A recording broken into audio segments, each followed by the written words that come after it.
சுவாமி மயில் வாகனத்தில் வந்த முருகா, வேலவா, விநாயகப் பெருமானே, என் குருநாதரே, பாண்டி சித்தரே, என்னோடு தவழுகின்ற மகா முனிவர்களே, சித்தர்களே, யோகியர்களே, கருப்பசாமி, உன்னை எங்கிருந்து நினைத்தாலும் எப்பொழுது அழைத்தாலும் அடியேற்கு காட்சி தந்து அருள் கொடுப்பதாக சத்தியம் கொடுத்த என் அன்பு தெய்வமே, அழைக்கின்ற பொழுதெல்லாம் 21 கூட்டுறவு 61 பந்திக்காரர்களும் சேனை வகுத்து தானை சூழ்ந்து தொண்டு செய்வேன் என்பது சத்தியமானால் வந்திறங்கி சொன்ன வாக்கு நடக்கும்படி கட்டளையிட்டு கூப்பிடணுப்பா.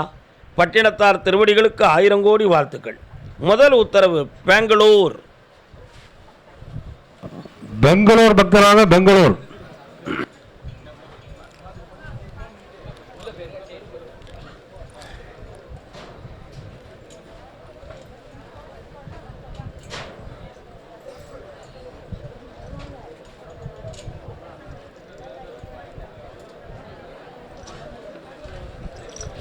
கருப்பசாமி, என் மகனை கடனில் இருந்து மீட்டி அவனுக்கு புனிதமான வாழ்க்கையை அமைச்சு தரணும்னு கேட்டு வந்த பெண்ணடியா ஏம்மா, உன் பையனுக்கு முதல்ல கல்யாணம் முடிச்சிருக்காமா? பிரிஞ்சிருக்கானா? உட்காருங்க, கால் வந்துட்டு வரலாம். காக்கை சிறகினிலே நந்தலாலா கரிய நிறம் தோன்றுதையே நந்தலாலா. வரலாம். அந்த அம்மாவை கொஞ்சம் அங்கே இருக்க சொல்லுமா.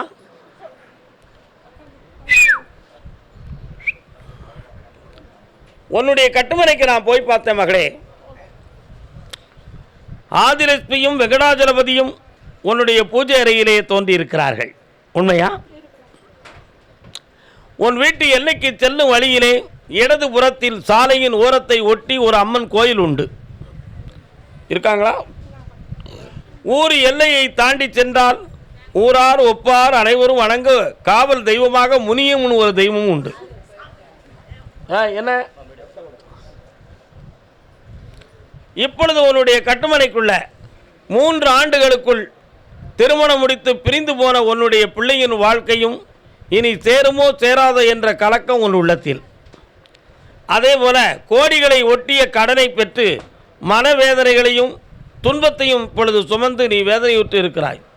உன்னுடைய மகன் இந்த இடத்தை விட்டு வெளிநாடு சென்று தொழில் பார்த்தால் சரியாகுமா அல்லது இங்கேயே இருக்கலாமா என்ற ஒரு மாபெரும் குழப்பத்தை மனதில் சுமந்து இப்பொழுது கலங்கி கொண்டிருக்கிறான். கால் ஒன்று வரலாம்.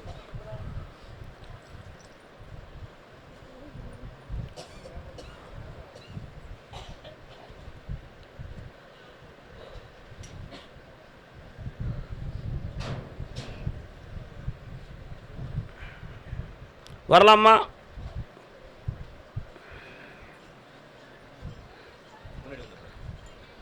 உன்னுடைய மகனுடைய கடன்களை நான் தீர்த்து 6 மாதங்களுக்கு பிறகு அவனுடைய வாழ்வுக்கு வெற்றியை தருகிறேன். முதல்ல கடனை தீர்க்கிறதுக்கு வழிவகுத்து தரேன். கையில் வாங்கிக்க, வெற்றியாகி தரேன். இந்த பணம் சந்தோஷம் பெறுவாய். அடுத்து பார்ப்போம். அடுத்து உன்னை தூக்க வர வைக்க போகிறோம்.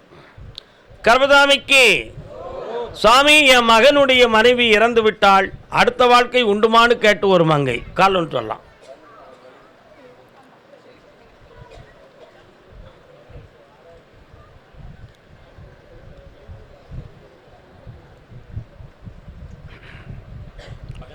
எங்கே நிம்மதி அங்கே நிம்மதி, அங்கே எனக்கோரிடம் வேண்டும், அங்கே எனக்கோரிடம் வேண்டும்.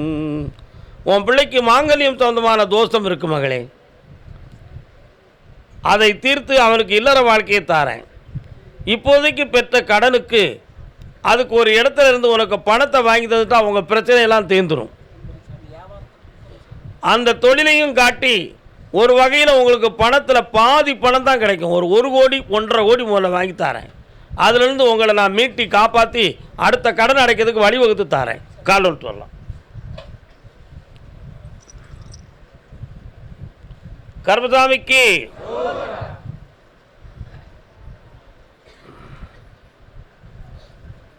வாமா,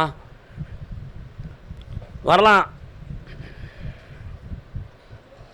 இந்த வெற்றி ஆக்கி தரேன், கடனை தீர்க்கிறேன். இந்த அப்படி வெற்றி உண்டு மகளே. அடுத்து கர்மசாமி, நான் பார்க்குற தொழிலில் எல்லாம் இழந்து நான் வேதனைப்பட்டு கடனோடு இருக்கேன், எனக்கு வழிவகுக்கணும்னு சொல்லி ஒரு அரசன் ஒரு ஆண்மகன் கேட்க வந்திருக்கான். என்ன தொழிலுப்பா? கால்வன்ட்டு வரலாம். போறவளே போறவளே பொண்ணு ஒருத்தனை கால்வன்ட்டு வா. பொண்ணு ரங்கா ஒன்றும் புரிஞ்சிக்காம போறையடி சின்ன ரங்கா. 40 ஆண்டுகளுக்கு முன்பு எங்கேப்பா இருந்தாய்? எந்த ஊரில்? தமிழ்நாட்டுக்குள்ளே இருந்த. ஏன் இப்படி நான் கேட்டேன் உனக்கு தெரியுமா? சப்தகன்னிமார்களும் நாக தெய்வங்களும் பச்சை அம்மனும் முனீஸ்வரன் போன்ற தெய்வங்களும் உன்னை சுற்றி நிற்கிறார்கள். அவர்களெல்லாம் முன்னோர்கள் உன் வம்சத்தில் வணங்கி வந்த தெய்வங்களாகும். உண்மையா இல்லையா? கால்வன்ட்டு வா. அப்படியா?